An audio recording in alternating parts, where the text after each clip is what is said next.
Kagabi o day 2 pa lang ng 2025, gumulat sa netizens ang unang balita ng hiwalayan sa mundo ng showbiz. Ang kapuso star kasing si Barbie Forteza inanunsyong break na sila ng aktor na si Jack Roberto. Narito ang report ni Showbiz Angel. Matapos ang 7 taong relasyon, hiwalay na ang magkasintahang Barbie Forteza at Jack Roberto. Ito ang kinumpirma ng aktres sa pamamagitan ng isang post na sinimulan nito sa quote na "Don't cry because it's over, smile because it happened." Ang kapuso star inilarawang puno ng saya at pag-ibig ang nakalipas na ay 7 wonderful years.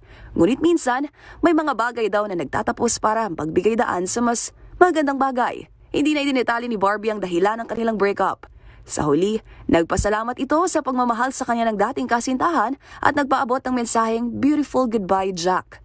Lagi raw itong mag-iingat at sana'y mahanap daw ng aktor ang love na deserve nito.